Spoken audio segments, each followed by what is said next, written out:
Buenos días, profesor. ¿Cómo está? Muy buenos días, estoy muy bien, gracias. Espero que todos estén bien, listos para comenzar con nuestra clase de teoría electromagnética. Debería haber una regla que diga que no hay clases en diciembre, ¿verdad? La verdad que sí. Pero bueno, En diciembre y enero. no, diciembre nomás, pero lamentablemente no existe. Entonces vamos a continuar con nuestra clase. En este caso, pues vamos a trabajar con el cálculo de los campos magnéticos en un pequeño toroide. Entonces aquí tenemos un toroide. em, Los toroides existen de distintos tipos y dentro de los posibles problemas que podemos realizar en teoría electromagnética hay varios tipos.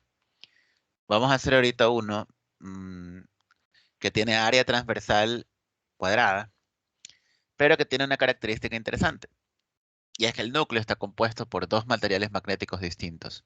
Un material magnético μ1 hacia el radio interior y un material magnético μ2 hacia el radio exterior. Y pues vamos a hacer los cálculos de todos los campos magnéticos que sabemos que existen. La densidad de flujo, la magnetización, la intensidad de campo, la densidad de corriente, de magnetización volumétrica y la densidad de corriente de magnetización superficial.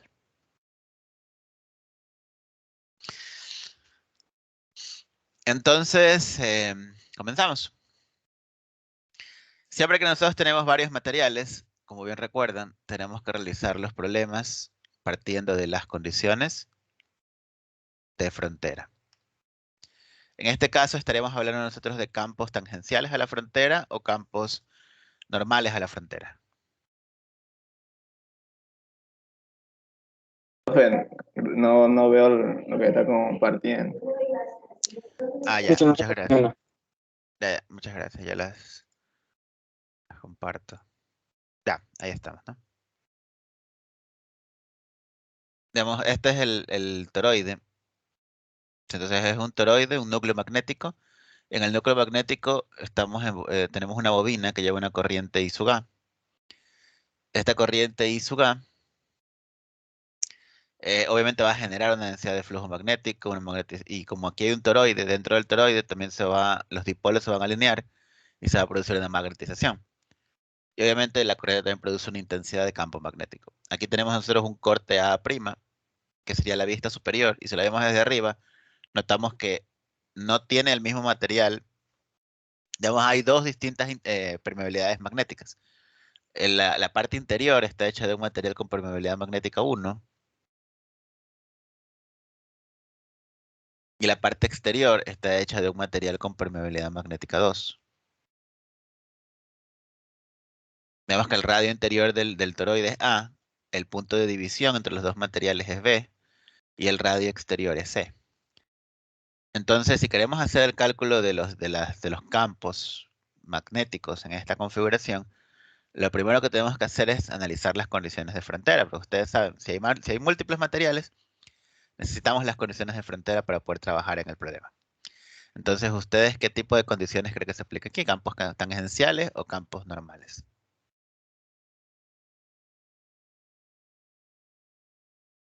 Normales.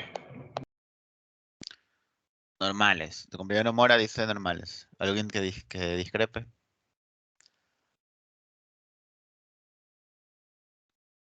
Muy bien, entonces lo primero que tenemos que pensar es qué forma toma el campo debido a esta corriente. Si ustedes utilizan sus dedos y los hacen de la mano derecha y los hacen rotar en la dirección de la bobina, van a darse cuenta que su dedo pulgar queda apuntando hacia acá. Es decir, que la dirección de los campos magnéticos es esta.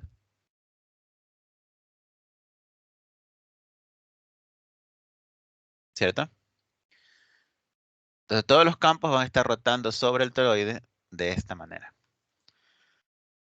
Ya ustedes saben que la idea es que, pues bueno, aquí tenemos nosotros un toroide que digamos que tiene un número de vueltas NA. Estamos suponiendo que todos estos cables están muy pegados y que la intensidad de campo únicamente es fuerte en el área que está compuesta por el núcleo magnético, lo cual en esta ocasión tiene mucho más sentido que en las anteriores. ¿Por qué? Porque ya sabemos que la densidad de flujo va a depender de los dipolos y que en el aire es casi como el vacío, no hay dipolos, o prácticamente no hay dipolos, de manera que el único lugar donde la intensidad de campo magnético va a ser fuerte es dentro del núcleo. Entonces, esta sería la forma que tomarían para el toroide, dentro del toroide, la densidad de flujo.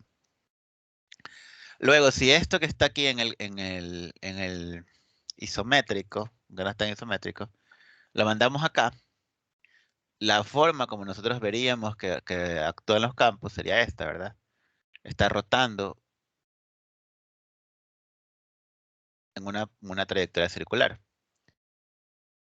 Y si lo vemos sobre la frontera, sí se dan cuenta que el campo sería tangencial.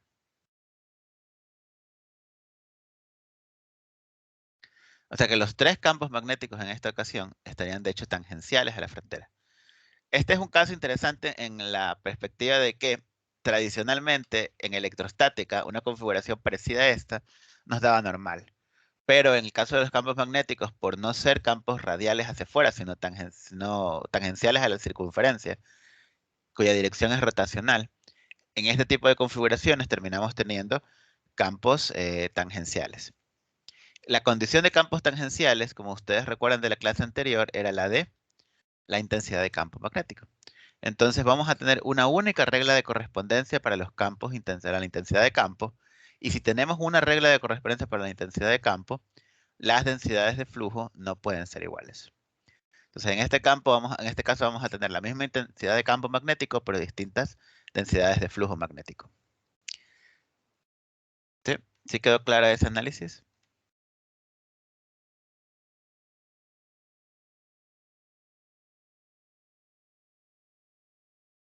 Muy bien.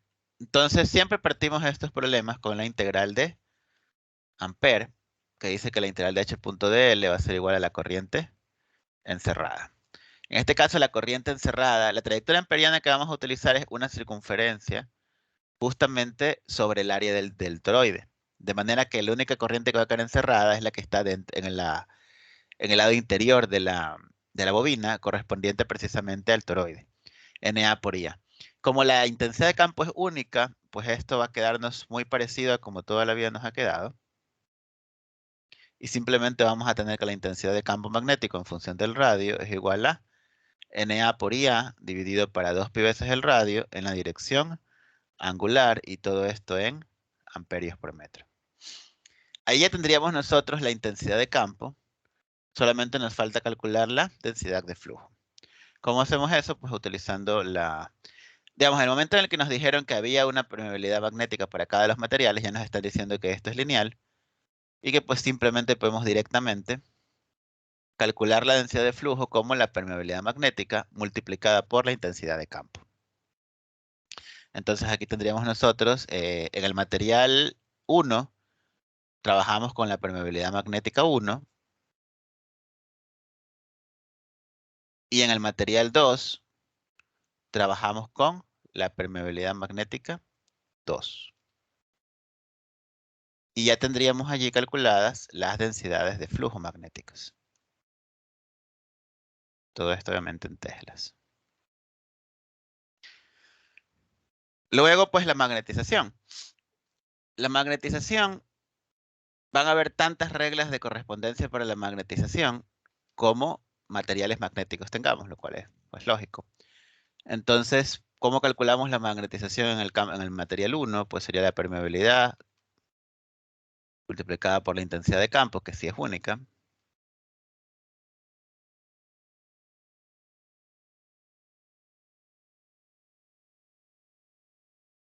Y la permeabilidad magnética 2, la magnetización 2, perdón, que sería pues la misma regla, pero con la permeabilidad magnética correspondiente a ese material.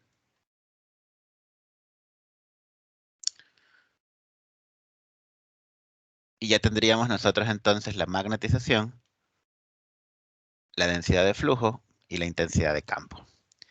¿Qué más? ¿A cuánto es igual la densidad de corriente de magnetización dentro del material 1?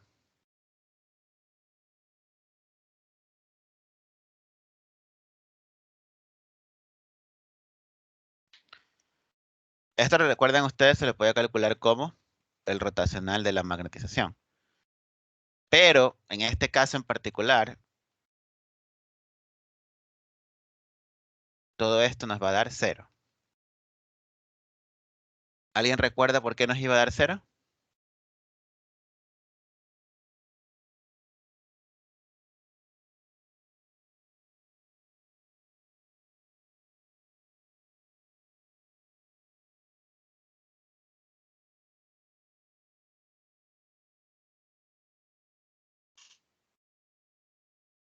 ¿Aló, aló?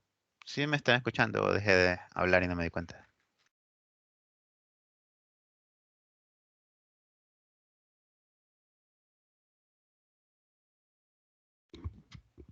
¿Aló, aló? Sí, ¿Sí se me lo escuchan? escuchan. Sí. Ah, ya, perfecto. No, pensé que habían perdido el audio. A ver, veamos. Sí, ya, perfecto. Están un poco callados nada más. ¿Qué hemos dicho nosotros de esta densidad de corriente de magnetización? La densidad de corriente de magnetización volumétrica. La clase pasada habíamos hablado que esa corriente de magnetización es una especie de corriente imaginaria que sería la necesaria para crear la corriente de magnetización dentro del cuerpo. Pero dentro del cuerpo, nosotros vamos a ver que, suponiendo que hay una dirección de magnetización de densidad de flujo, como está así, entrando en la pantalla, dentro de todo cuerpo, nosotros tenemos electrones que dan vueltas alrededor de un núcleo. Esos electrones se los puede considerar como si fueran una especie de corriente. Entonces, cada una de las moléculas dentro del material va a formar una especie de espira que lleva corriente. Lo que es interesante es que siempre que nosotros tengamos espiras microscópicas que llevan corriente, vamos a notar que van a haber pegadas una con otra espiras en direcciones opuestas. Si se dan cuenta, aquí nosotros tenemos una espirita que va para abajo y aquí una que va para arriba. Entonces, si estas dos están pegadas, es como que se cancelaran. Esta que va para la izquierda está muy cerca de esta que va para la derecha y es como que se cancelaran. Esta que va para la izquierda, lo mismo. De tal manera que siempre se están cancelando dentro del cuerpo y si se dan cuenta que solo nos está quedando una componente en el exterior. Entonces, si el material tiene un patrón de magnetización uniforme, es decir, que siempre hay más o menos la misma cantidad de uno al lado del otro, por dentro de este cuerpo no va a haber corrientes microscópicas de magnetización, que están representadas por la densidad de corriente de magnetización. Es decir, esto ocurre si μ es constante. Si a ustedes no les dan la regla de correspondencia para las permeabilidades, automáticamente asumen que son constantes. O si no, les puede decir el problema, μ1 y μ2 son constantes, o les puede decir μ1 y μ2 son, los dos materiales magnéticos del toroide son homogéneos. Es lo mismo, ¿no? Decir que son homogéneos, decir que son constantes las permeabilidades, es decir que los materiales son homogéneos o tienen un patrón de magnetización homogéneo. Automáticamente ustedes pueden decir en estos casos que la permeabilidad magnética es igual a 0. Obviamente, si tienen dudas, pueden hacer el cálculo del rotacional de la magnetización. Pero eso les va a dar 0 automáticamente. Van a darse cuenta que el rotacional va a ser la derivada de R por la magnetización. Se va a cancelar esta R y la derivada de una constante les va a dar 0. Pero pues, esto es importante porque es a nivel teórico. Esas son esas preguntas, por ejemplo, las que van en la lección teórica, pueden tener que ver con esto. Incluso sin saber el patrón específico de la magnetización, si μ es constante, nos tiene que dar igual a 0. Un caso especial en el cual puede, aún con μ constante, no dar igual a 0, es un caso en el que con la trayectoria de Ampère no encerremos toda la corriente, como la vez pasada. Pero en este caso la corriente está en una bobina exterior. Así que aquí siempre va a estar toda la corriente aplicada al material. Y si el material es constante, es de permeabilidad constante, se va a cancelar la densidad de corriente de magnetización volumétrica. Muy bien, entonces avanzamos. Déjenme quitar esto. Solamente nos falta ahorita hacer el cálculo de la densidad superficial de corriente de magnetización. Entonces, ¿dónde nomás tendríamos nosotros densidad superficial de corriente de magnetización? Vamos a tener esto en el radio igual A, en el radio igual B y en el radio igual C. Entonces, ¿a cuánto sería igual en el radio igual A? Vamos nosotros a coger esta cara transversal que está aquí y vamos a hacerle un zoom macro. Y bueno, tenemos nosotros que considerar que tenemos dos materiales. Entonces aquí tenemos el material con permeabilidad magnética 1 y acá tenemos el material con permeabilidad magnética 2. ¿En qué dirección va a estar el vector normal? Pues en esta ocasión el vector normal va a estar en esta dirección. Para aquí, para el medio, podemos hacer la regla combinada, podemos simplemente dibujar dos vectores normales. Uno para el material 1 y otro para el material 2. Y ahí tendríamos nosotros nuestros vectorcitos. Entonces, la densidad magnética superficial en el radio igual a nos va a dar que es igual a la magnetización evaluada en el radio igual a producto cruz con el vector normal 1. Ese vector normal 1, en este caso, ¿a qué vector unitario de las coordenadas cilíndricas correspondería?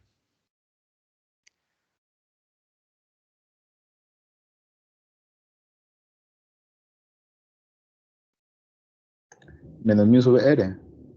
Muy bien, Quesada. Quesada, una pregunta. En el primer parcial, ¿cuántos puntos de actuación te puse? 6 puntos. ¿Esos puntos fueron extras o parte de la nota? O sea, fueron directo al parcial, aparte de Muy los bien. otros. Muy bien. Sí, solamente para los que nunca han recibido puntos de actuación, sepan que esos puntos no son imaginarios, ¿verdad? Entonces tenemos ya nuestra magnetización. Tenemos la rotación rotacional entre el vector de magnetización. El vector de magnetización que tenemos que considerar aquí es la magnetización 1. Entonces aquí tendríamos la magnetización, la evaluamos en el material. Bueno, aquí mi letra es tan fea que ni yo me di cuenta que era una N y no una μ, lo que está por acá. Dividido para 2pi por A. Evaluamos el radio en el radio igual a, y aquí nos estaría quedando el producto cruz entre el vector unitario mu sub phi y el vector unitario menos mu sub r. Entonces, todo lo que nos falta, la ventaja de siempre trabajar con vectores unitarios es que las expresiones vectoriales quedan completamente aplicadas sobre los vectores unitarios. Entonces, ¿cuál sería el producto cruz entre mu sub phi y mu sub r en este punto que está allí?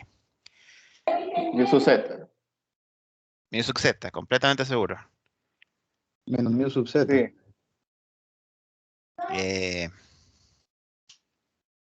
Sí, es mu sub z positivo, estás muy bien, ¿sí? Te preguntaba si estabas seguro porque no había hecho todavía el cálculo. Entonces simplemente estamos en este punto, si se dan cuenta cómo mu sub phi va hacia adentro, ponemos mano de la derecha y mu sub r hacia adentro, nos queda el dedo pulgar hacia arriba, que sería mu sub z. Y ya, esa sería entonces la densidad superficial de corriente de magnetización en este caso. Esto, sí, cuéntame, Quispe. O sea, para la regla de la mano derecha en vectores unitarios, ¿el phi sería la palma o los dedos entrando? Phi son los dedos. Y la Y los palma, dedos, la los dirección dedos de los rotas. Los dedos los rotas 90 grados y tienes el coso. Ah, ya. A ver, un segundo.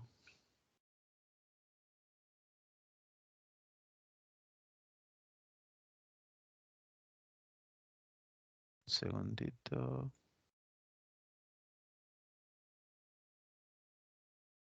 Ya.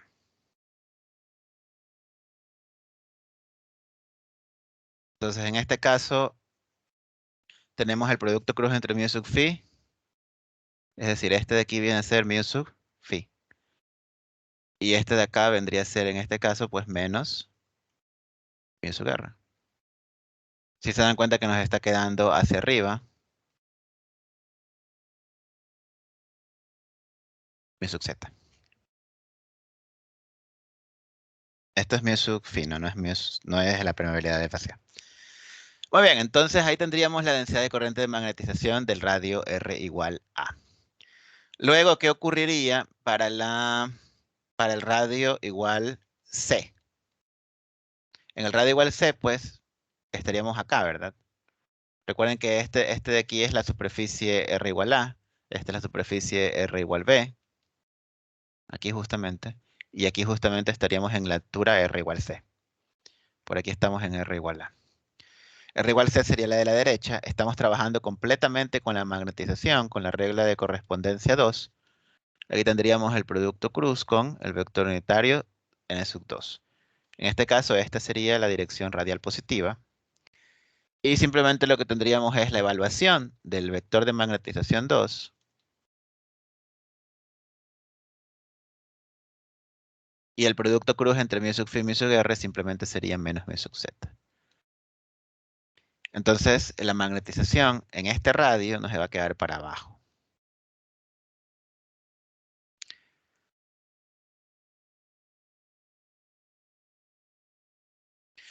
Muy bien, ¿dónde más nosotros vamos a tener corriente de magnetización? Aquí viene la parte interesante, ¿no? Yo les digo como siempre, los problemas de magnetización quedan completamente descritos por los dipolos magnéticos. Entonces, ¿qué es lo que estaba ocurriendo en este problema? En este problema nosotros teníamos la densidad de flujo en este plano que está aquí. Recuerden que el plano es este ladito interior que está aquí. ¿Aquí en qué dirección están los campos magnéticos?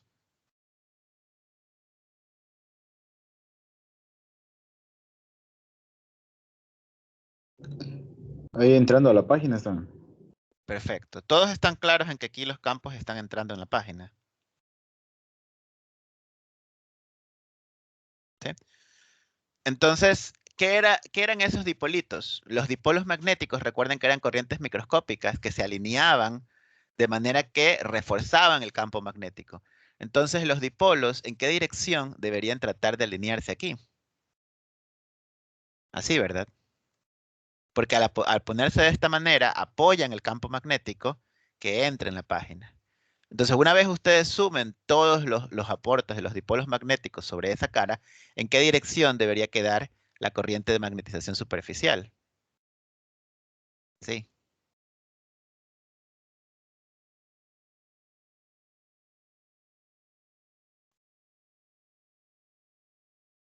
Entonces, si se dan cuenta cómo efectivamente el lado de la izquierda tiene sentido que nos haya quedado en la dirección U sub z positivo, en el lado de la derecha tiene sentido que nos haya quedado en la dirección sub z negativo. Ahora, ¿dónde más, de acuerdo con ese análisis lógico, debería existir densidad superficial de corriente de magnetización?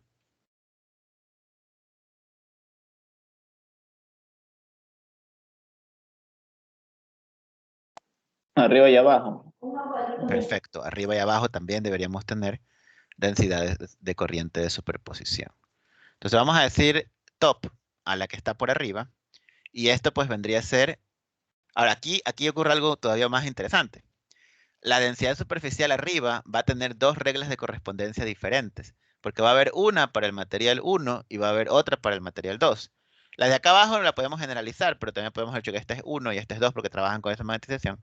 Acá arriba vamos a tener dos reglas. Vamos a tener una con el material 1. En este caso no vamos a evaluar en un radio, porque si se dan cuenta aquí arriba, la coordenada radial está cambiando.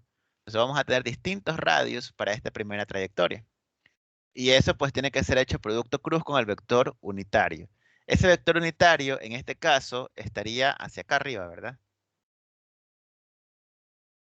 Entonces, dado que está para allá arriba, esa sería la coordenada z positivo.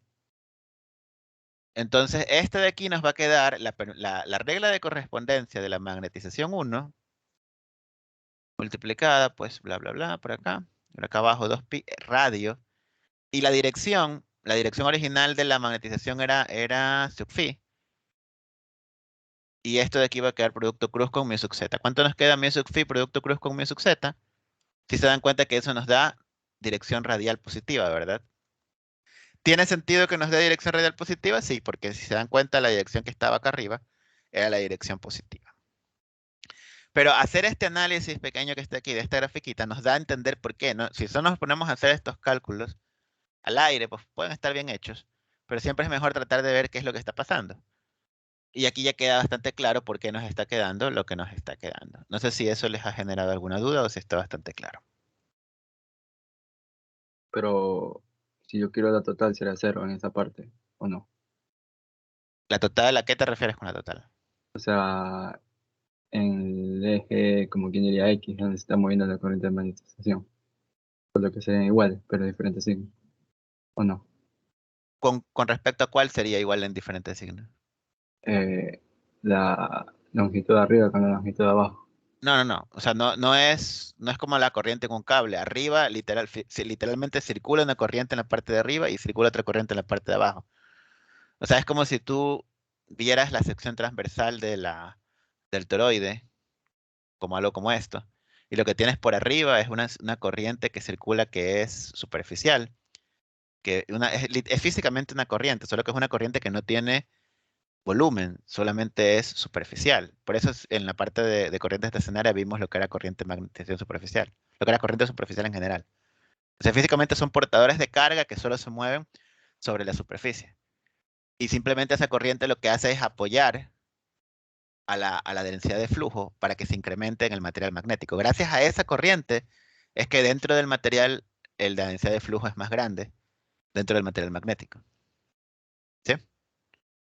No se cancelan porque no están sobre la misma superficie. La una está en la parte de arriba y la otra está en la parte de abajo y forman una trayectoria cerrada.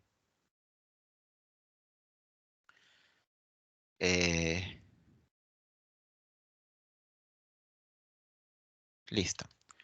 Entonces aquí tendríamos la de arriba y la de abajo. Obviamente también vamos a tener una superficial en la parte de abajo y una superficial en la parte de abajo en el otro material. Entonces aquí nos quedaría la magnetización. La única diferencia es que el vector unitario en la parte de abajo estaría con densidad negativa, densidad mu sub z negativo en ambos casos, ¿no? Simplemente sería evaluar en las distintas reglas de correspondencia.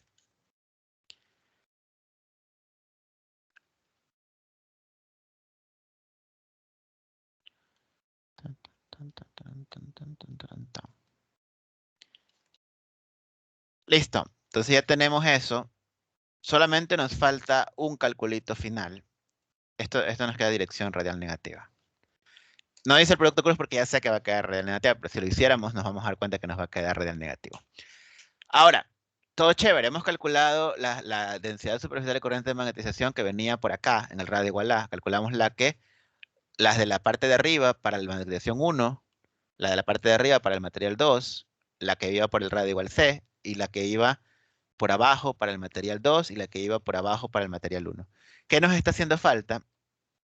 Lo único que tenemos que adicionalmente considerar es, vamos haciendo otro grafiquito acá a la derecha. Estábamos hablando de los patrones de magnetización, ¿verdad? Entonces, normalmente, nosotros siempre tenemos dipolos microscópicos que están muy cerca uno del otro. De manera que dentro del cuerpo se están cancelando.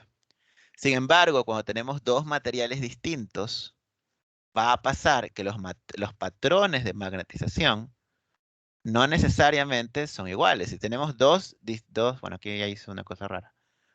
Aquí sería acá. Acá sería acá. Ya.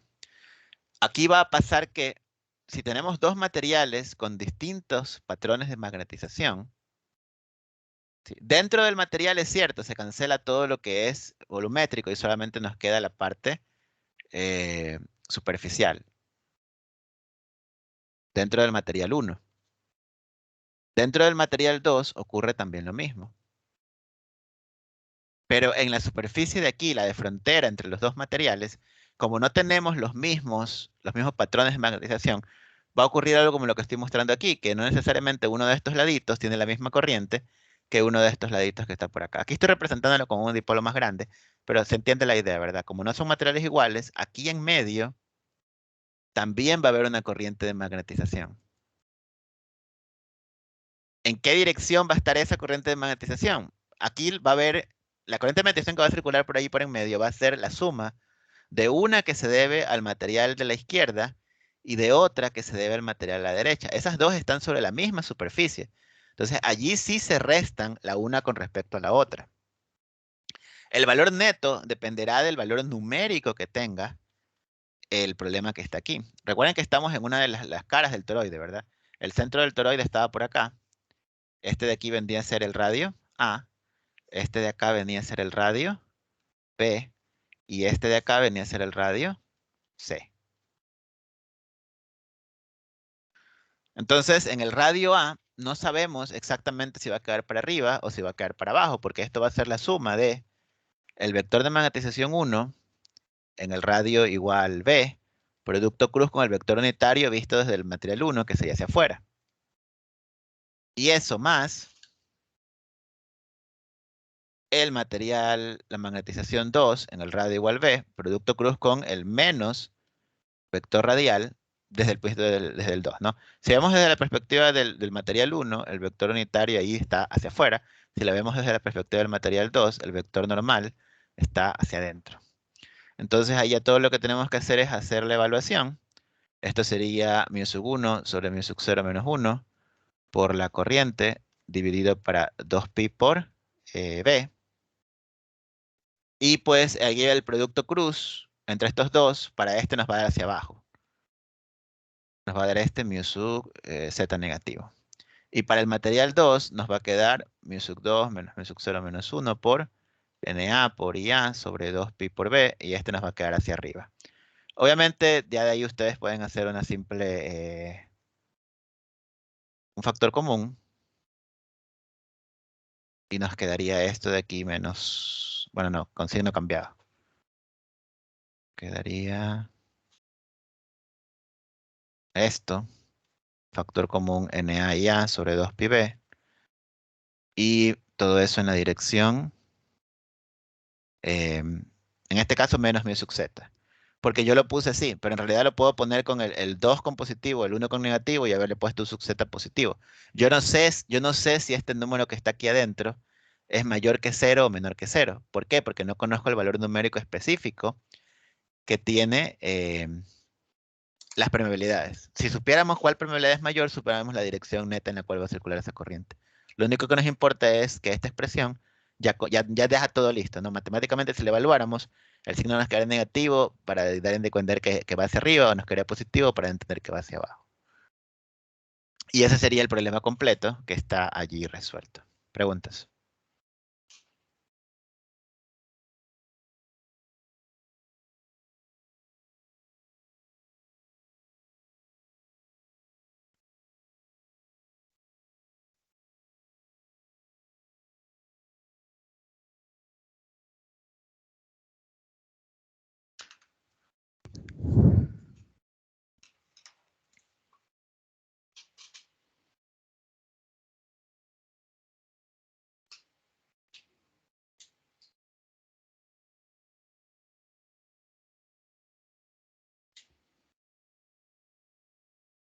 Profe, ¿puede repetir por qué suma M1 y M2 en lo último que hicimos?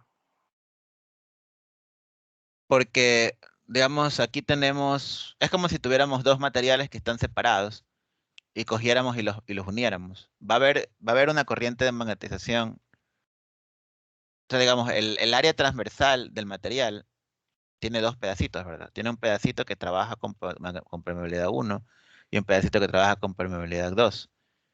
Y aquí se produce, pues, en la superficie una corriente superficial de magnetización. Entonces, en este pedacito del medio va a haber uno que depende del material 1, pero también se produce una corriente de magnetización en el material 2. Entonces, aquí estas de aquí ahorita las dibujé separadas, pero es una sola superficie.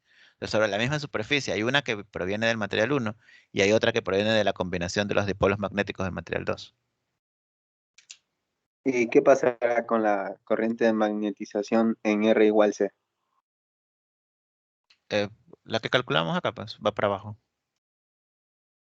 Ah, Sino es que que aquí, como aquí ahí solo depende del material 2. y en R igual A solo del material 1. Correcto, así es.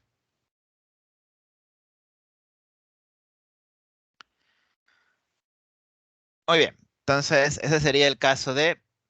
No sé si les quedó clara la parte. Sé que los dibujitos son raros, pero a mi opinión es más sencillo saber qué va a pasar en estos problemas simplemente mediante el análisis de los dipolos. Ya uno sabe cómo va a quedar todo si se analiza los dipolos. Porque a veces teoría electromagnética es una materia un poco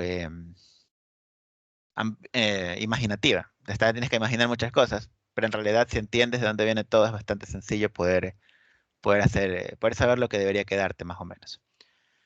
Vamos con otro problema. Acabamos de ver uno de condición de fronteras tangenciales. Vamos haciendo uno que tenga condiciones de frontera normales.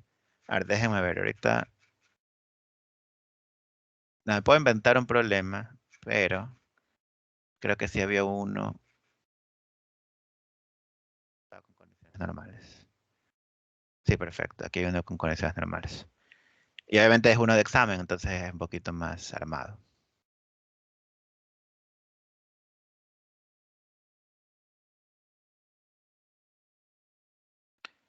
Entonces tenemos este problema que está aquí.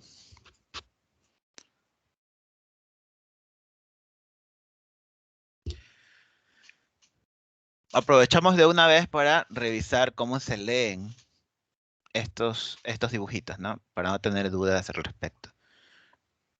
Aquí tenemos la vista isométrica del elemento. Isométrica es como que la vemos 45 grados apuntando desde uno de los lados. Estos dibujitos fueron hechos en AutoCAD.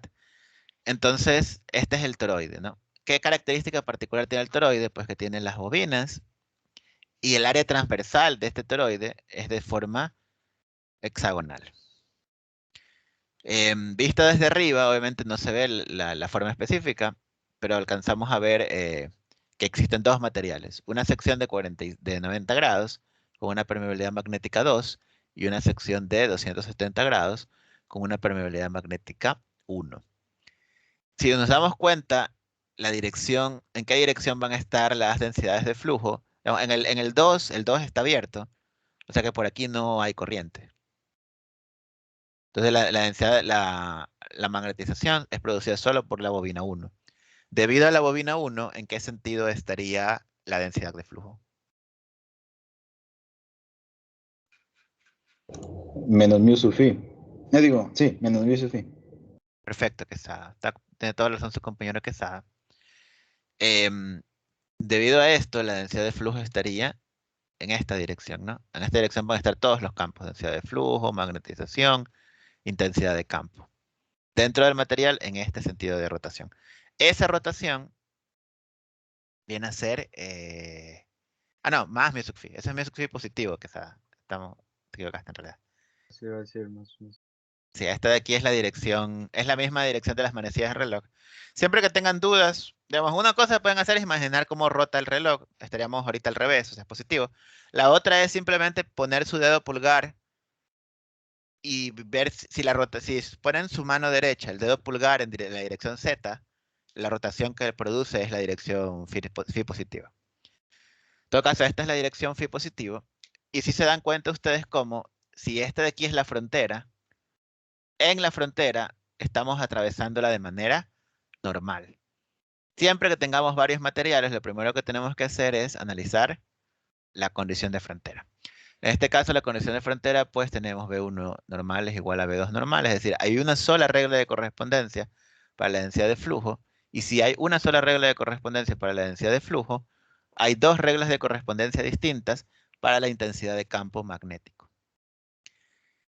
Entonces, ya tenemos allí lo que necesitamos. Comenzamos a hacer. Siempre partimos nosotros de la ley de Ampère generalizada. La ley de Ampère generalizada dice que la integral de h.dl va a ser igual a la corriente encerrada. En este caso, la corriente encerrada viene a ser la corriente de la bobina 1. Esta integral voy a tener yo que descomponerla en dos subintegrales. ¿Por qué? Porque no tengo una sola regla de correspondencia, tengo dos reglas de correspondencia para la intensidad de campo magnético. Entonces, tenemos una regla de correspondencia cuando nos movemos por aquí y todo el material que trabajamos es el material 1, y otra regla de correspondencia cuando nos movemos por acá y trabajamos con el material 2. Ya estas no serían cerradas, obviamente, porque ya no está cerrada la trayectoria. Pero de todas maneras, las densidades de flujo van a ser radiales, de manera que son ortogonales a la trayectoria circular, y como dependen del radio, son constantes sobre una trayectoria de radio constante. Entonces todo esto simplemente nos queda el producto de H1 por la trayectoria. En este caso, la trayectoria simplemente sería 3 medios de pi que multiplica el radio. 2πr es la completa, pero tenemos 3/4 nomás de esa trayectoria. Y acá tenemos H2 que multiplica a 1 medio de pi por r. Luego nosotros nos damos cuenta que tenemos allí, tenemos dos variables, ¿verdad? H1 y H2. Con dos variables no podemos hacer el despeje, necesitamos una sola. Pues sencillo, yo sé que H1 va a ser la densidad de flujo 1 dividida para la permeabilidad magnética 1. Sin embargo, la densidad de flujo es la misma en ambos materiales. ¿Qué pasa con H2? H2 va a ser la densidad de flujo del material dividida para la permeabilidad magnética 2. Como ambas B son iguales, ahí ya tenemos todo lo que necesitamos para poder hacer ese despeje. Entonces vamos a hacer el despeje. Tenemos que despejar la densidad de flujo y simplemente nos va a quedar, vamos a tener que multiplicar ambos lados por 2. Y por abajo pues podemos sacar un factor común de pi por el radio. De manera que nos quedaría, bueno, y todo por μ1 y por μ2.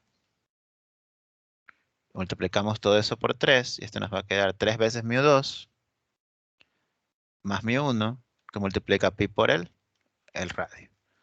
Y ahí tendríamos entonces la densidad de flujo que está dada en teslas. Y obviamente es una sola regla de correspondencia para la densidad de flujo porque pues es la misma según las condiciones de frontera. ¿Sí? Esta manera es como siempre vamos a trabajar cuando tengamos condiciones de fronteras normales. Es más o menos como se tiene que realizar. Es una manera, ¿no? Hay muchas maneras para hacer todo, pero es la manera que les recomiendo seguir para poder resolver ese problemita. ¿Preguntas al respecto? ¿Puedes explicar eso de la trayectoria de L1, profe? La trayectoria de L1, ¿cómo? O sea, la integral. Ajá, de L1.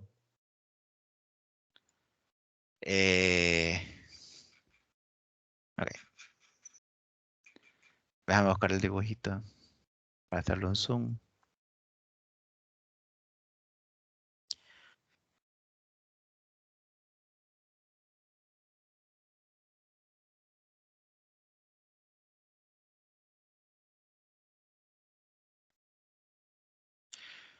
Muy bien, entonces nosotros tenemos aquí la intensidad, tenemos los vectores producidos, los vectores magnéticos producidos por la bobina. Los vectores producidos por la bobina van a ser siempre en dirección radial. Entonces, normalmente lo que nosotros hacemos es crear una trayectoria de Ampère que sea rotacional, que esté cerrada para cumplir con la ley de Ampère, y la ponemos de radio variable constante. Siempre tenemos aquí rotando nuestros campos. Entonces, la única diferencia va a estar que cuando estamos en el material 1, vamos a tener la regla de correspondencia 1, y cuando estamos en el material 2, vamos a tener la regla de correspondencia 2. Entonces, no podemos hacer una integral de trayectoria cerrada para h.dl completa, porque h tiene reglas de correspondencia distintas dentro de la trayectoria completa. Es decir, tenemos que nosotros dividir esa trayectoria en dos pedazos, uno que trabaja con la regla de correspondencia 1 y uno que trabaja con la regla de correspondencia 2. Entonces podemos simplemente dejar el pedazo de la trayectoria que coincide con la regla de correspondencia 1 hasta allí.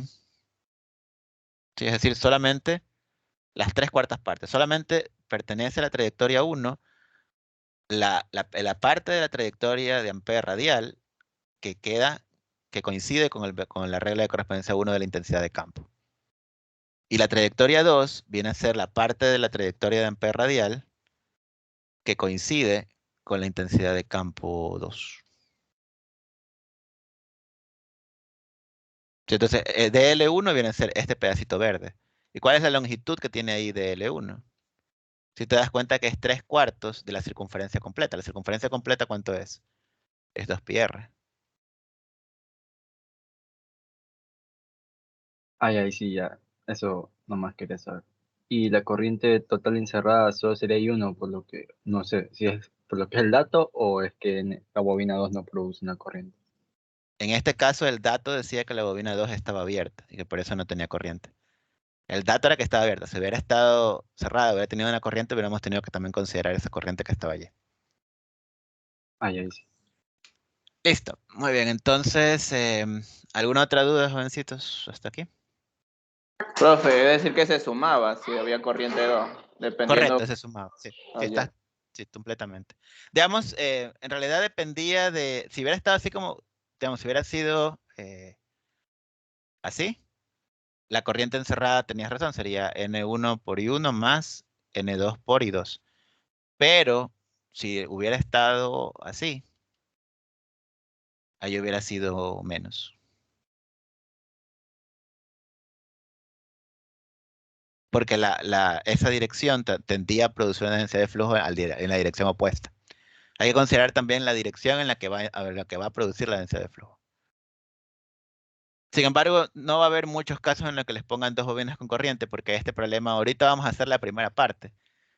La parte de la densidad de flujo. Al final del segundo parcial vamos a ver el cálculo del voltaje inducido. Y si te pones voltaje inducido con corriente, eso es un relajo. Entonces, generalmente una de las dos no va a tener corriente. Muy bien, entonces seguimos con el problemito, ¿no? ¿Qué seguiría? Ya me perdí. Ah, ya, magnetización. Ya tenemos densidad de flujo. Ah, tampoco hemos calculado la intensidad de campo. La intensidad de campo 1, pues vendría a ser la densidad de flujo dividido para mu sub 1.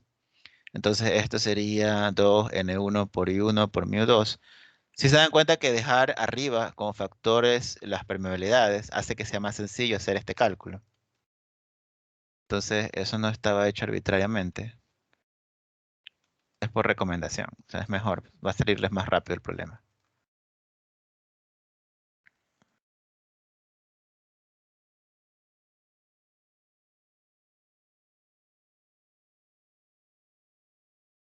Listo. Entonces ya tenemos también las intensidades de campo magnético en esa configuración.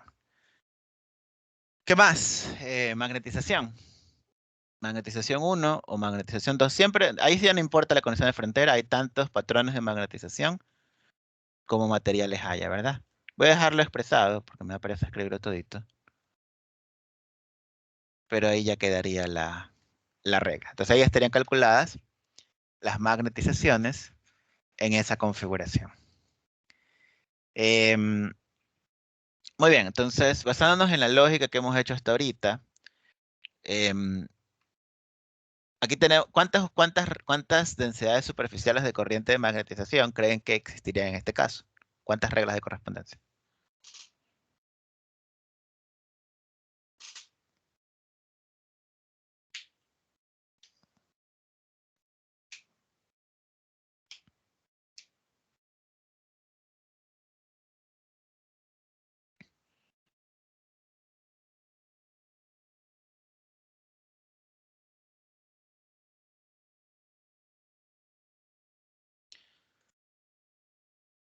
En este caso no vamos a calcular la densidad de corriente de magnetización superficial. No se la pedía tampoco en el problema. Pero ¿en dónde estaría? Si tenemos nosotros este plano, recuerden ustedes que cuando veíamos en el corte, este es el corte lateral de esa configuración. Esta que está por acá es la vista superior. Ya hemos visto que en la vista superior la densidad de flujo nos iba a quedar rotando de esta forma. Entonces, si lo vemos desde el corte, aquí tendríamos la densidad de flujo entrando y por acá tendríamos la densidad de flujo saliendo. ¿Qué forma tendría aquí la densidad superficial de corriente de magnetización? Siempre la densidad superficial de corriente de magnetización apoya la dirección de la densidad de flujo. Entonces, en el material que está acá, esa corriente de magnetización superficial va a ir aquí.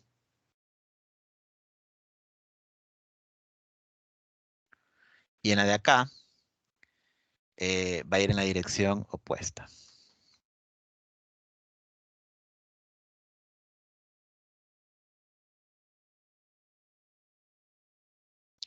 Por ejemplo, una pregunta podría ser, dibuje la dirección, la corriente de magnetización superficial para esta configuración.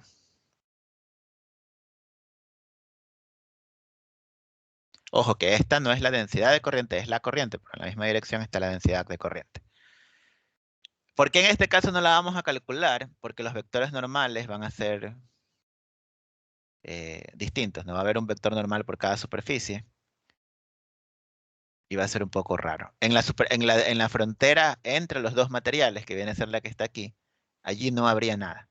La densidad superficial siempre está o acá adentro Aquí adentro, o sea, en la circunferencia interior, va a estar hacia arriba, que sería saliendo.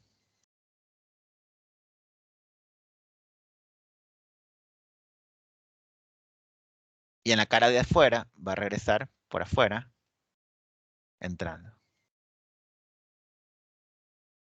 En este caso, por si acaso, esta línea que se ve en medio no es una división de materiales, sino que esto es hexagonal. Entonces aquí se ve la esquinita del hexágono.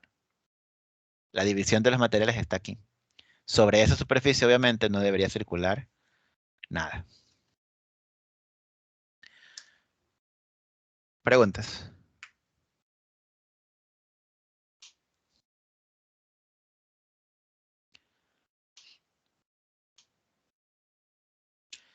Esta vez no la vamos a calcular. Ni siquiera en examen se pediría eso porque los vectores quedarían en direcciones locas. Se puede, pero hay demasiada geometría asociada. Y solo como pregunta extra, ¿cuáles serían los valores de las densidades de corriente de magnetización volumétrica 1 y 2?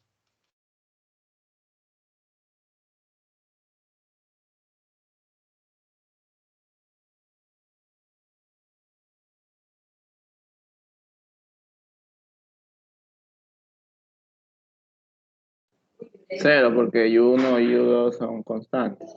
Perfecto. Muchas gracias, Morena. Listo.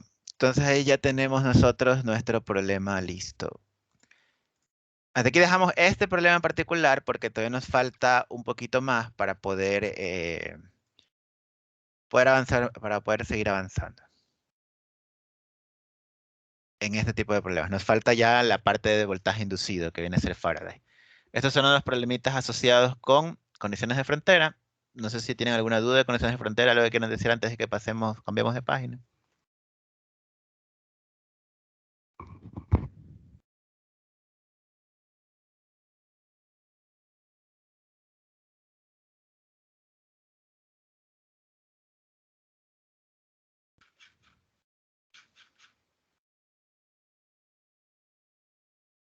Muy bien, entonces vamos. Ya, se me olvidaba de hacer uno. Vamos a trabajar con un material no homogéneo. Y veamos qué pasa en ese caso. Aquí tenemos nosotros otro toroide, aunque ese toroide está ya dibujado un poco más volumétricamente. La única característica particular que tiene este toroide de aquí es que la permeabilidad magnética no es constante, sino que varía con la coordenada angular phi.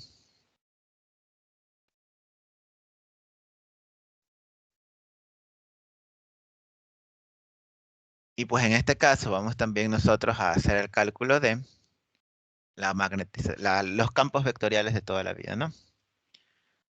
Vamos a calcular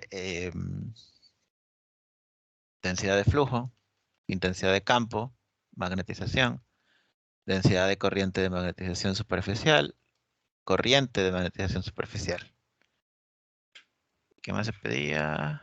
Nada más, esas tres cosas eran las que se pedían en este caso. Esas 5 cosas.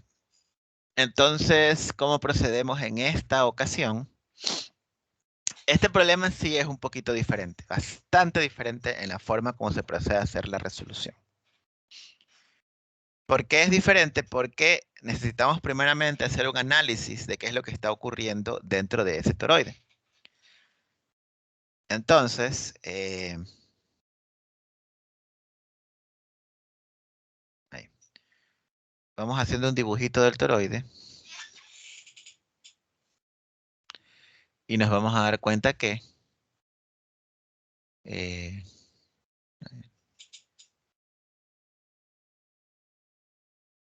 ya. Muy bien, entonces vamos haciendo un dibujito del toroide.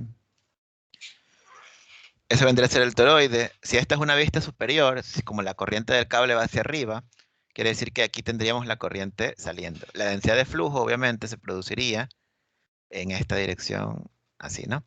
Así estarían todos los campos, la densidad de flujo, la intensidad y la magnetización. Luego, aquí tenemos una permeabilidad magnética que cambia con la coordenada phi. ¿Cuál es la coordenada phi? La coordenada phi es la coordenada angular.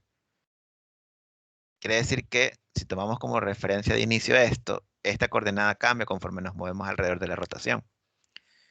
Quiere decir que para cada punto del espacio que no esté dentro de la misma trayectoria radial, vamos a tener distintos valores de permeabilidad magnética. Si nosotros nos imagináramos que vamos a coger un pedacito de grosor diferencial de este material, o sea, solamente un pedacitito del material, algo así. Pero vamos a decir que esta vaina la cogemos tan finita, pero tan finita, que aquí solamente hay un diferencial del ángulo. Como estamos tomando una porción microscópica diferencial, dentro de este pedazo solamente va a haber un valor de la permeabilidad, un valor, qué sé yo, 1. Si estuviéramos por otro lado y estuviéramos tomando otra rebanada microdiferencial de esta vaina, si así mismo con un grosor diferencial, allí la permeabilidad magnética tendría otro valor, porque se supone que esto cambia con la dirección. Entonces, si se dan cuenta que esta configuración que está aquí, que varía con phi, es como si tuviéramos un número infinito de materiales, todos conectados en una especie como de paralelo de electrostática, aunque esto sería serie en magnetismo. ¿Por qué sería serie? Porque la densidad de flujo, por la dirección que tiene, siempre va a quedar normal a estos pedazos microdiferenciales. Entonces lo que tenemos aquí es como un conjunto infinito de distintos materiales, puestos pegados todos, sobre los cuales la densidad de flujo siempre va a ser normal.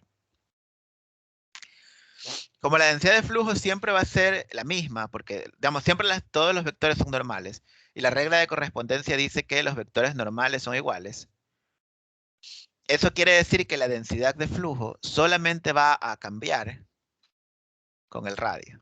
Siempre va a haber un cambio con el radio, porque entre más lejos estemos de la fuente, que es el cable, menos valor va a tener la densidad de flujo. Si la densidad de flujo cambia solo con el radio, la intensidad de campo entonces debe cambiar con el radio y con la coordenada angular phi.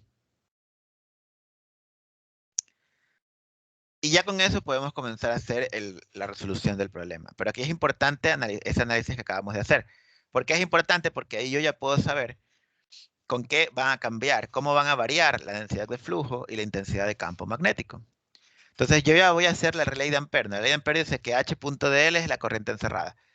Pero yo ya sé que H va a cambiar con radio y con phi.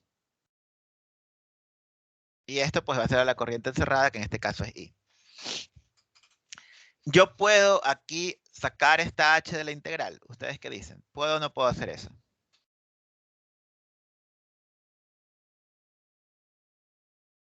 No. ¿Por qué no Quispe? O sea, creo que no, porque depende de phi. Si fuese de R, creo que sí se podría sacar. Perfecto, sí, su compañero Quispe está en lo correcto, ¿sí? Una trayectoria de Ampère es una circunferencia con radio constante. Si esto dependiera solo del radio, yo la podría sacar, pero como también depende de la variable phi, no la puedo sacar. Pero cuando estábamos antes en una situación similar, ¿qué fue lo que hicimos para poder resolver este problema? En lugar de trabajar con phi, con H, lo que hacíamos era pasar a la densidad de flujo magnético. Y problema resuelto, porque la densidad de flujo magnético sí depende solo del radio. Entonces la puedo sacar de la integral de Ampère. La del producto punto, ese sí se va a eliminar. Se va a volver producto escalar porque de todas maneras los vectores son todos colineales. Entonces solamente me queda la integral de 1 sobre mu sub phi. Y aquí ya el dl, ¿cuánto valdría en esta ocasión? El dl es un diferencial de la trayectoria. ¿Cuánto valdría en esta ocasión? R de phi. Perfecto, muy bien, Quesada. Si entendemos todos por qué vale R de phi, ¿verdad? Que es un arco. Es un arco, perfecto. Todos estamos bien, ¿sí? Solo para estar seguros que no estoy dejando dudas allí en medio del problema. Entonces, ya tenemos todo lo que necesitamos. Aquí tenemos nosotros la densidad de flujo. El radio también sale porque no depende de phi. Y nos queda esto multiplicando por la integral de el mu sub phi es 3000 mu sub 0 por 2 dividido para 2 más coseno. Entonces nos va a quedar 2 más coseno de phi en el numerador, El denominador queda 3000 mu sub 0, saldría. Y esta integral tenemos que hacerla en phi. ¿Cuáles serían los límites de integración? Serían 0 y 2pi. Porque se supone que completas la rotación. Entonces, continuamos. Nos quedaría el radio multiplicado por la densidad de flujo, dividido para 3000 mu sub 0. Y aquí pues nos queda la integral de esto, que sería 2phi. La integral de coseno viene a ser menos seno. La verdad, el seno no, en realidad no hay que integrarlo. Pero lo puse solo para dejar en clara la idea. Esto ya lo podemos decir que es 0. Pero como estamos integrando de 0 a 2pi, cualquier función trigonométrica se va a cancelar. Entonces la densidad de flujo magnético en esta ocasión nos va a quedar que es igual a la corriente que multiplica a 3000 veces mu sub 0, dividido para el radio y dividido para la integral de esto, que sería 4pi, ¿verdad? Y esto en la dirección angular y eso en teslas. Y ya, terminamos nosotros nuestro pequeño ejercicio. Entonces no era difícil, solo que era un poquito diferente. Es mejor por eso hacer el repaso. Pero siempre todo se remonta a las condiciones de frontera. Todo lo que es, digamos, todo lo que es magnetismo, todo lo que es teoría electromagnética no es más que un conjunto de condiciones de frontera y analizar qué ocurre microscópicamente en el problema. Preguntas.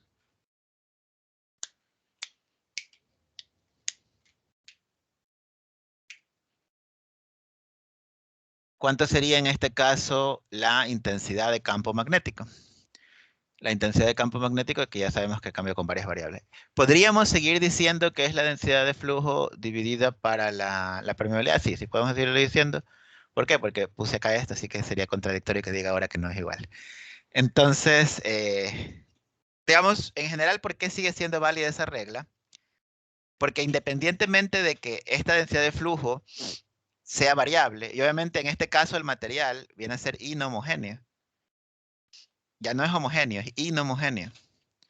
Independientemente de que el material sea inhomogéneo, μ existe. Si μ existe, existe esta relación. O sea, μ se define como la relación entre B y H. Desde el momento en el que dijeron que existe, ya están diciéndome que esa relación existe. Es decir, el material es isotrópico y el material es lineal. Lo único que no es homogéneo. Es isotrópico y lineal. Los vectores van en la misma dirección y hay una regla de proporcionalidad directa entre B y H. Pero la regla no es exactamente igual. Los dipolos no están distribuidos de manera uniforme. Y más dipolos conforme nos movemos en la rotación. ¿En la realidad puede existir un material así? Sí puede. Sorprendentemente, sí puede existir. ¿Por qué pasa eso? Porque los materiales se dopan con respecto a campos electromagnéticos que varían dentro de la trayectoria rotacional. Entonces, ya pues hacemos esto. Eso es 3000 mu sub 0, 4pi r por la corriente, dividido para mu sub phi, que sería el inverso de la expresión que estaba por allá, que era 2 más coseno de phi. Todo eso dividido para 3000 mu sub 0. Y esto en la dirección angular. Amperios por metro. Y aquí nos damos cuenta que se cancelan, se simplifican ciertas partes de la expresión. Y que simplemente nos va a quedar que esto es igual a 2 más coseno de phi, que multiplica la corriente, dividido para 4pi, que multiplica el radio. Y si se dan cuenta que la expresión efectivamente depende de la coordenada angular y de la coordenada radial. No depende de una sola. ¿Qué más? Magnetización. La magnetización es, digamos, exactamente igual, no tiene ninguna diferencia. Ya una vez llegamos a este punto, todo el resto es bastante similar. La magnetización también va a variar con el radio y con el ángulo, y simplemente va a ser μ dividido para μ sub 0 menos 1, que multiplica la intensidad de campo. Entonces esto sería 3000 veces μ sub 0 sobre 2 más el coseno del ángulo menos 1 por esta vaina que está por acá. Tenemos que simplificar esto, depende. Si el problema A veces hay problemas que se simplifican conforme hacemos ese análisis, hay a veces problemas que no se simplifican conforme hacemos este análisis. En este caso sí se lo puede simplificar un poco. Una vez que hacemos todas esas operaciones, nos va a quedar lo que estoy poniendo aquí. Entonces sí puede ser útil porque obviamente ahí no termina el problema, hay que hacer más cálculos. Entonces tenerlo simplificado sí nos puede ayudar. Y listo, tenemos magnetización. Ahora, ¿qué ocurre con la densidad superficial de corriente de magnetización? Primera pregunta, ¿cuántas densidades superficiales de corriente de magnetización van a haber? ¿Cuál ustedes creen que será la regla en este caso?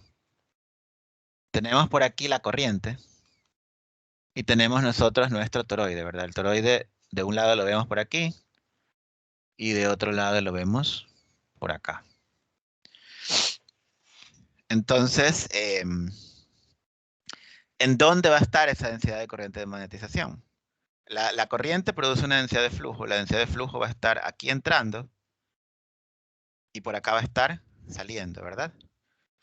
Entonces, en la derecha, la corriente superficial de magnetización tiene que alinearse para que esta densidad de corriente entre. Entonces tiene que ir por aquí. Y aquí en la izquierda, pues igualito, pero en la dirección contraria de rotación. ¿Qué característica tiene esto? Esto es un corte transversal del toroide.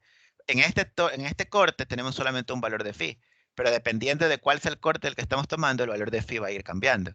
Entonces, en este caso, la densidad superficial de corriente de magnetización también va a quedarnos cambiando con respecto a la coordenada angular. Entonces, en este caso, esto sería función de phi. ¿Cuál es el valor numérico? Es la magnetización. Digamos, tenemos dos valores. Tenemos 4 valores.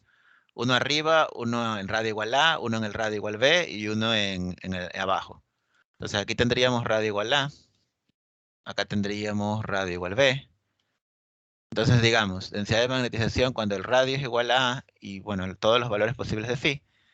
Esa sería la magnetización evaluada en el radio igual a.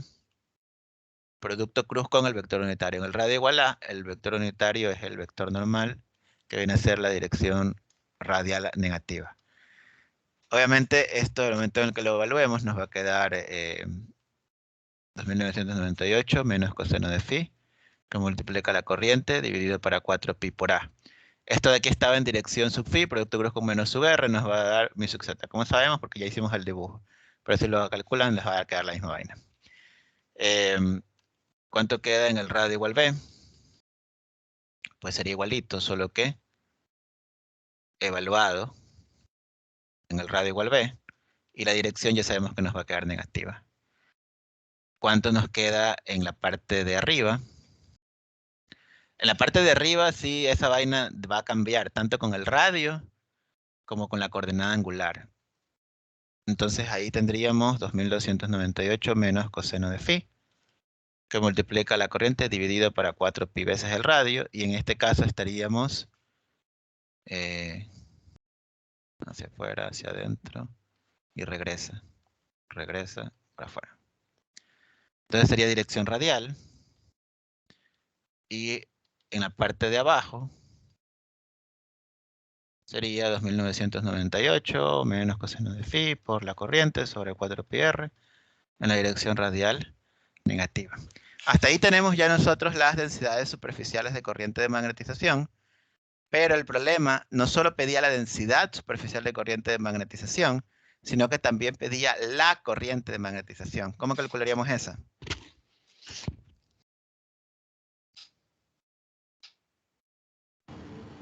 Sería la densidad de corriente por la longitud. Perfecto, pero muy bien. Tal como dice su compañero Pinto, sería el producto entre esos dos. Solo una pequeña cosita.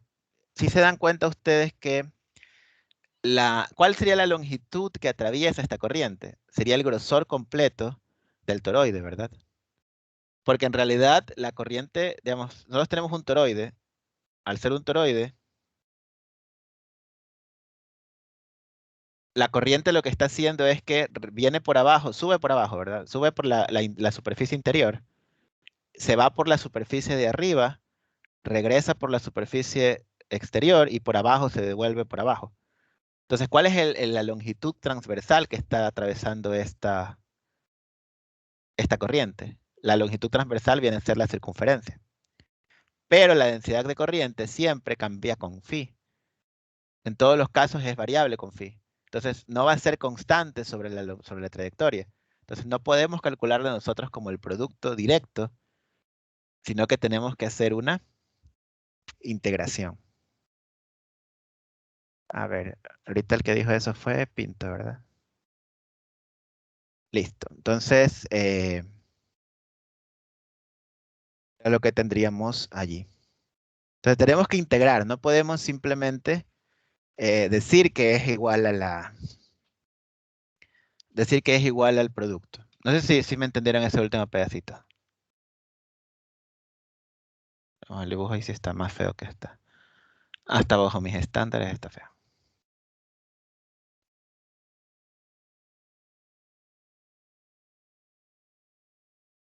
¿Sí? Si ven que por aquí la corriente sube. Es decir, que adentro la corriente, si la vemos desde arriba, o sea, si hacemos una vista superior, sube, retorna por acá. Entonces, sobre la vista superior, la corriente superficial está yendo así sobre la cara superior. Y como la corriente está cambiando, como la densidad de corriente cambia con la longitud, entonces esto no va a ser constante nunca por nunca. Tenemos que aplicar integración. ¿Cuáles serían las condiciones de esta integración? En primer lugar, ¿cuál de todas estas densidades de corriente ustedes consideran que deberíamos tomar?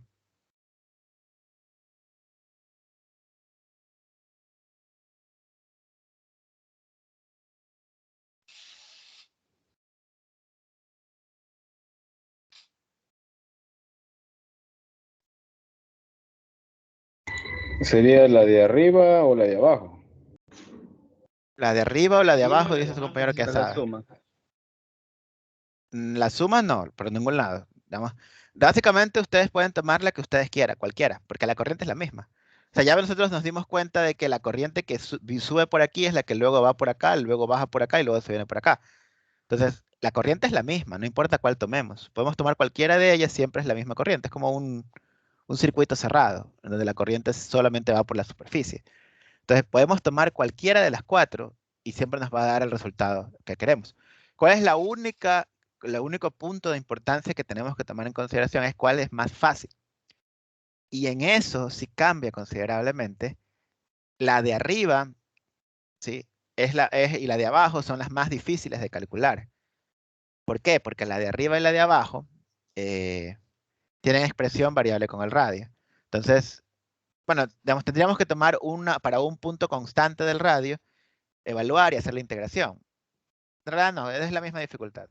Pero como da lo mismo, pues yo cojo cualquiera, que sé yo, cogemos la que está en el radio igual B. Y lo hacemos con el DL. ¿Cuánto valdría en este caso el DL? Pues en este caso el DL sería un arco. Como estamos en radio igual B, sería B por el diferencial del ángulo. ¿Cuánto valía esta densidad superficial? Valía 2998 menos coseno de phi, multiplicado por la corriente, dividido para 4pi por b. Todo esto queda multiplicado por b, por el diferencial de phi, y ahí tendríamos que integrar de 0 a 2pi. Y afortunadamente se nos va a simplificar esta cosa. Y ya solamente tenemos que realizar la integración. Como estamos integrando de 0 a 2pi, esto nos va a quedar 2pi. Entonces se nos va a simplificar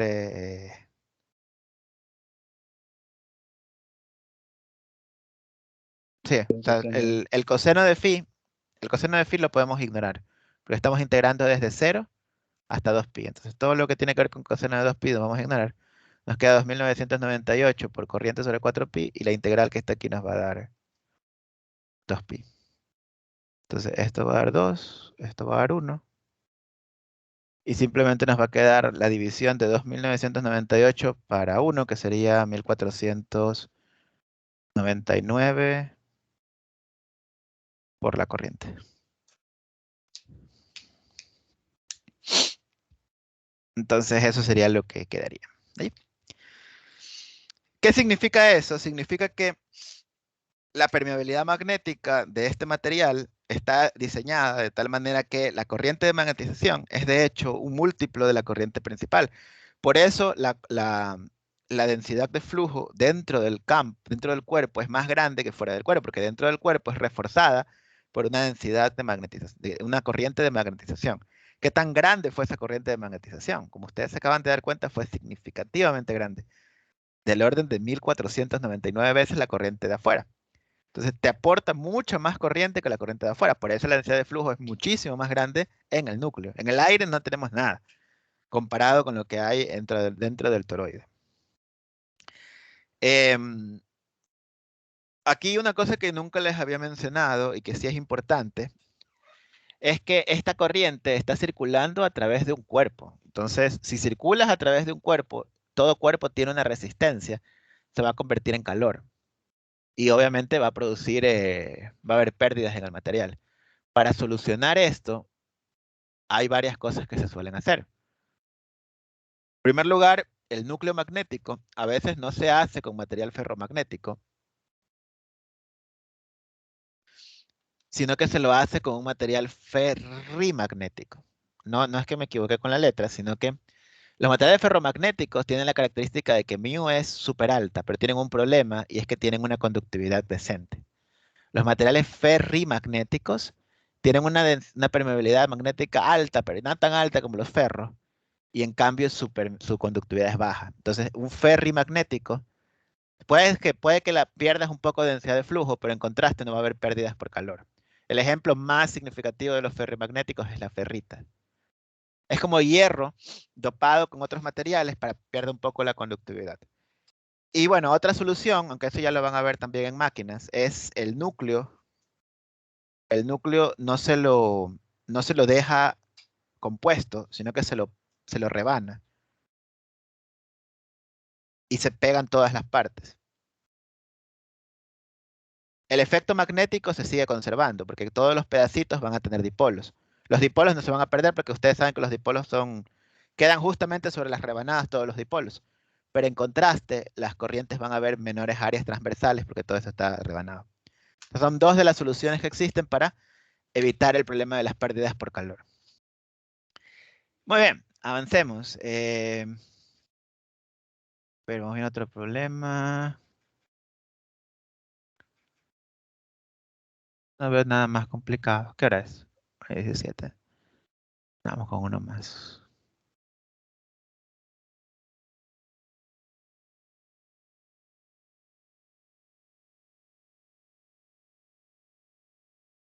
Ah, ya, este de aquí podemos hacerlo.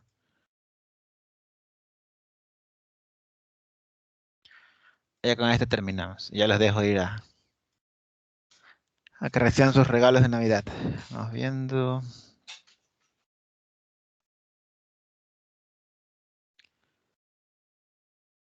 El próximo año no tenemos solo 3 semanas de clases. Esas 3 semanas de clases, 2 de las clases son para lecciones. Entonces solamente nos quedan 4 clases el próximo año. Si no terminamos esto hoy día, el próximo año tendríamos que recuperar clases.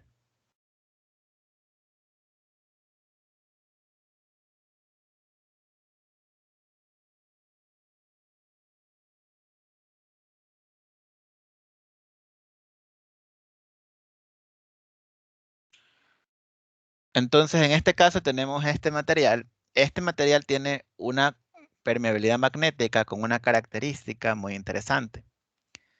La característica es que su permeabilidad varía con la intensidad de campo magnético.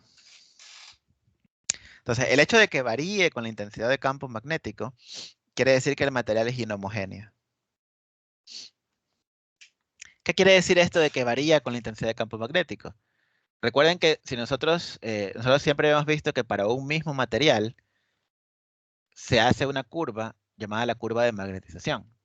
El momento en el que nosotros decimos que la intensidad de campo, que la densidad de flujo es igual a la intensidad de campo multiplicada por la permeabilidad, indirectamente lo que estamos diciendo es que esta cosa es una línea recta. Aquí puse al revés la H y la B, ¿no? Generalmente H se pone en el eje de las X porque es la fuente y B es el resultado. Entonces es una línea recta. como los materiales en realidad no son así, sino que por lo general suelen cambiar, en este caso lo que están diciendo es que la permeabilidad sube cuando aumenta el valor de la permeabilidad. Entonces, aquí tendríamos un material con una curva así. Obviamente es un ejercicio en particular. Puede ser que la curva suba al principio y que ya después se sature, pero al menos en este instante, en esta sección, estamos considerándolo como eso. Entonces, obviamente, si la permeabilidad cambia con H, estamos hablando de una permeabilidad que varía y que pues nos va a dar un material no homogéneo. Esto se lo puede traducir en que la permeabilidad magnética va a cambiar con el radio, porque todos los campos son radiales. Si μ varía con H, β también varía con el radio. Ojo, aquí nos dicen que tenemos un conductor interior que está hecho de alambre conductor. Y un material exterior, bueno, que es el tubo coaxial, que también estaría hecho de alambre conductor. O sea que la parte interior y la parte exterior van a trabajar con una permeabilidad magnética μ. En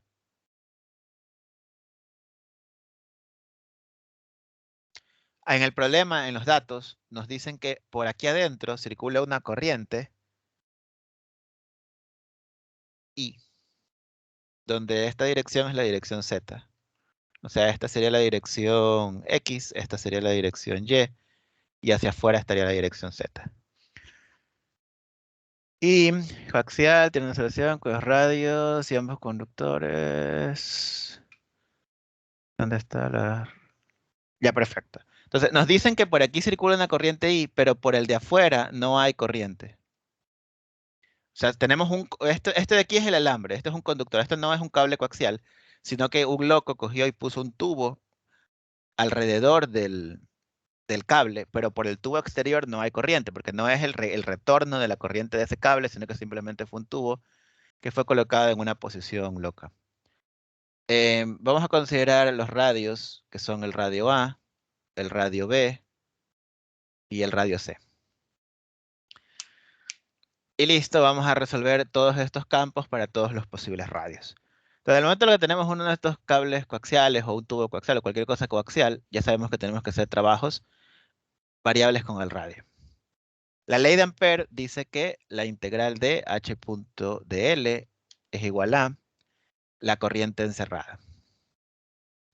En este primer caso, en primer lugar, ¿en qué nos va a afectar esta permeabilidad magnética a los cálculos con la ley de Ampère? Anteriormente tuvimos que hacer cosas raras porque la permeabilidad magnética cambiaba con phi.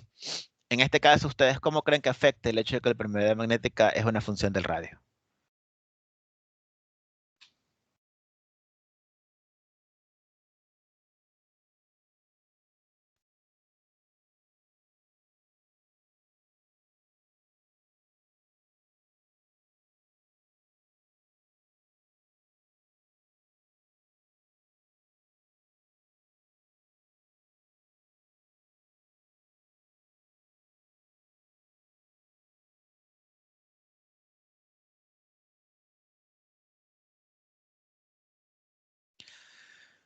Digamos, esta integral se basa, nosotros normalmente lo que hacemos es sacar el valor de h, ¿verdad? Sacarlo de la integral. Mientras nosotros podamos hacer eso, no va a haber ninguna diferencia con el problema. Y en este caso, sí podemos sacar la intensidad de campo magnético de la integral. ¿Por qué? Porque sigue cambiando con el radio. La permeabilidad cambia con el radio, pero eso no nos va a afectar porque sigue siendo una variación radial. Entonces, en este problema no va a haber ninguna diferencia. Va a ser exactamente igual que antes la resolución. El único cambio va a estar en cuando calculemos la magnetización o la densidad de flujo.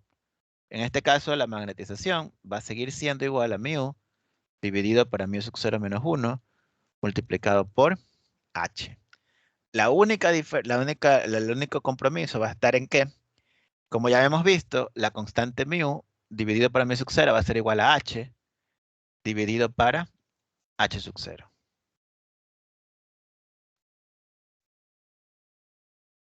Entonces, podemos dejarlo así por el momento. O podemos ya hacer el reemplazo del valor de h. Bueno, vamos al reemplazo del valor de h.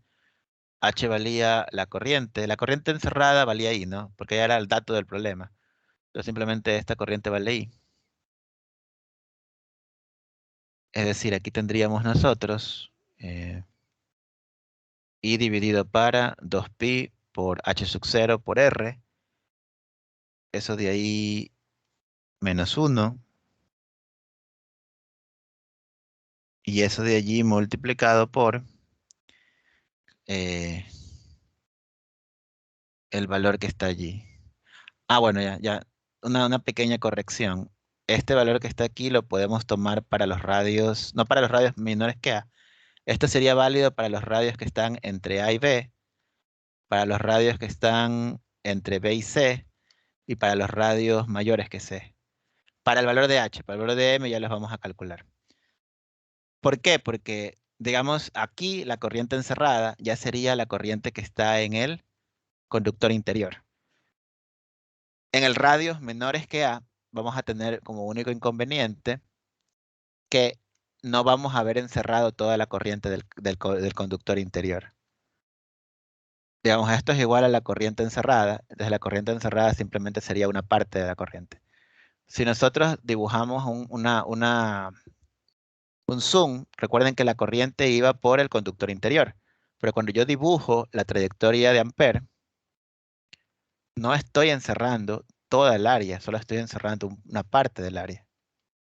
Entonces tenemos que ahí aprovecharnos de la densidad de corriente para poder determinar el valor que circula por allí.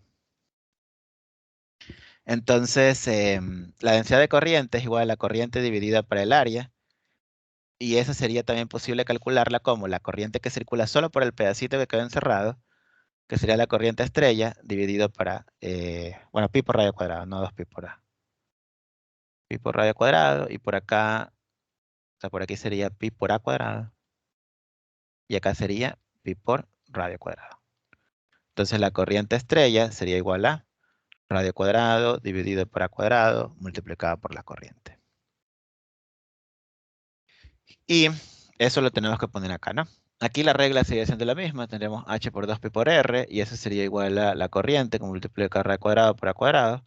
Y la intensidad de campo simplemente sería la corriente multiplicada por el radio dividido para 2pi multiplicada por A cuadrado. Y eso pues obviamente en la dirección angular. Esa sería la regla de correspondencia para menores que A. Como no hay corriente en el tubo exterior, sino que solamente era corriente que venía por el centro, nosotros pusimos un tubo loco por fuera. Para cualquier otra región ya hemos encerrado todo el conductor interior y simplemente este sería el valor de H. Entonces en este caso sí fue mejor hacerlo por secciones, ¿no? Primeramente hacer para H y después hacer la magnetización. Por eso el problema estaba planteado de esta forma. La verdad ya no me acordaba porque fue un problema de hace mucho tiempo. Luego tenemos la magnetización. Ahora sí, vamos haciendo el cálculo de la magnetización que corresponde al literal B. Empecemos con radios menores que A. En radios menores que A, ¿qué va a ocurrir con nuestra magnetización? La magnetización sigue siendo mu menos mu sub 0 menos 1 multiplicado por H. Mu sobre mu sub 0, en este caso era igual a H sobre H sub 0 menos 1. Y eso multiplicado por H. Y ahí sí, esto sería general. Esto podríamos aplicarlo para cualquiera de las regiones. Y va a cambiar cuando tenemos uno en particular. Si trabajamos para radios menores que A, el valor que tenemos que utilizar de H va a ser H para ese nivel para esos radios, ¿no? Que sería I por radio dividido para 2pi a cuadrado por H sub 0 menos 1, que multiplica a I por radio dividido para 2pi a cuadrado para 2pi a cuadrado. Ya. Y ya, esa sería la regla de correspondencia de Phi. Y esto estaría en amperios por metros. Luego, ¿qué ocurriría para los radios entre A y B? Allí, ¿cuánto sería el valor de la magnetización?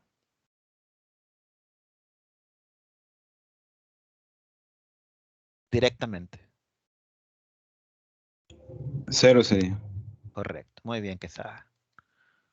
¿Por qué sería 0? Porque no estamos ni en el cable ni en el tubo coaxial. Estamos en el aire, que es prácticamente el vacío. No hay muchos dipolos allí, entonces no tiene cómo magnetizarse el material. Y solamente nos queda hacer el cálculo en el tubo coaxial. El problema decía que tanto el tubo coaxial como el alambre tenían la misma permeabilidad magnética. Entonces el patrón de magnetización en ese caso sería el mismo. La única diferencia está en que tenemos que considerar, no tenemos que considerar la intensidad de campo del material del cable de adentro, sino la intensidad de campo de afuera, que era I sobre 2pi por R.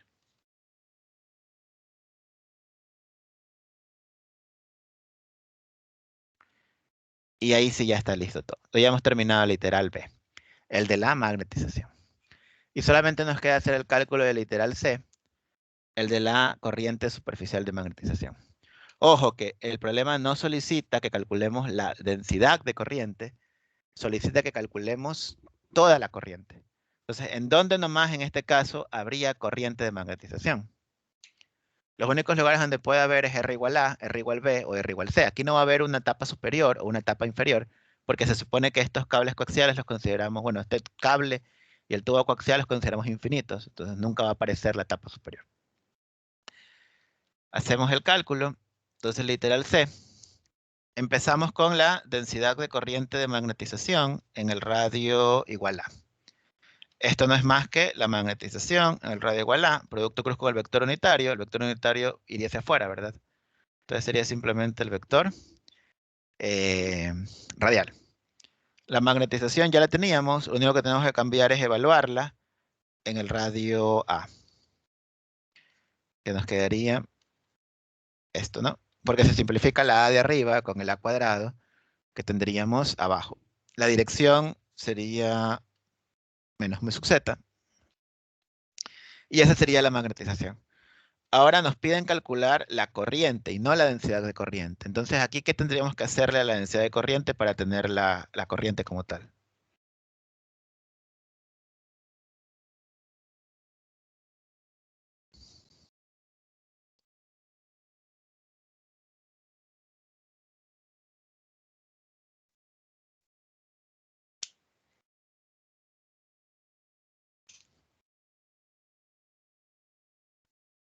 Voy a poner esto acá.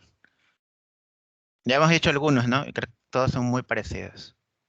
¿Qué faltaría hacerle allí?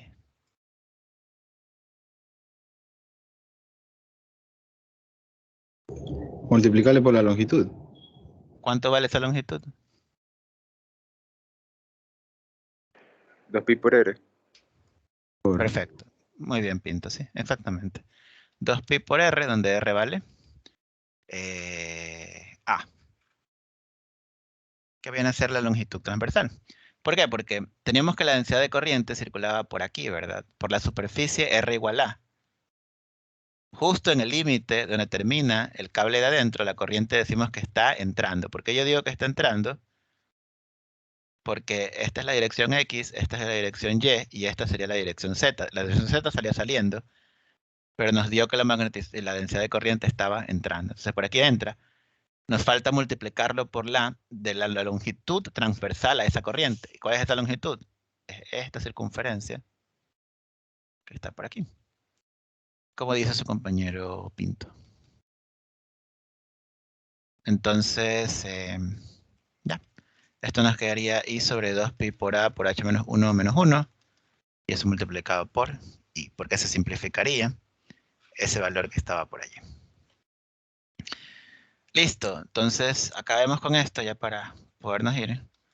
Falta en el radio igual B y falta en el radio igual C.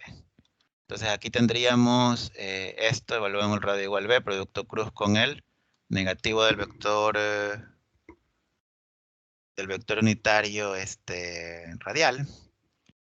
Y eso nos quedaría la corriente dividido por ahí 2pi, radio 0 menos 1, por I sobre 2pi B en la dirección Z. En el C, de una vez ya voy a dejarlo calculado, dividido por la corriente por 2pi C. Y esto obviamente estaría en la dirección Z negativa. Por acá pues evaluamos la magnetización. Bueno, la corriente simplemente sería esta de aquí, multiplicada por 2pi B. Y acá la corriente simplemente sería esa densidad superficial de corriente, multiplicada por 2pi C. Voy a dejar puestos los valores numéricos para que los utilicen como referencia cuando repasen este video, si lo repasan. Yo no voy a hacer más preguntas porque ya está un poquito tarde. Muy bien, listo, jóvenes. Con esto habríamos terminado. Espero que les haya quedado claro todo esto de las condiciones de frontera. La siguiente semana, la primera semana de enero, empezamos con lo que son los núcleos magnéticos. Por favor, por todos los favores de este mundo, vengan a esa clase o revisen ese video. Núcleo magnético va de ley al examen del segundo parcial y va de ley al mejoramiento. Es el tema que más se repite en teoría electromagnética, es el tema que más puntos vale y es el tema más fácil del mundo. ¿Por qué? Porque es el más aplicativo. Entonces, de ley se pone mucho. No vayan a faltar esa clase porque es muy importante. Y pues ya eso sería todo por hoy. Muchísimas gracias por la atención en este 23 de diciembre. Cuídense mucho, pasen muy bonito mañana en compañía de sus familias, descansen unos cuantos días, la mitad de las vacaciones descansen, la otra mitad repasen y prepárense para el regreso. Muchas gracias por toda la atención a lo largo del semestre. Espero que pasen un bonito fin de año y espero que el siguiente año regresemos recargados para poder ver todos estos campos. Hasta luego. Muchas gracias, Gracias, profesor. Igualmente, que pase bien. Ingeniero. Gracias, ingeniero. Gracias, profesor.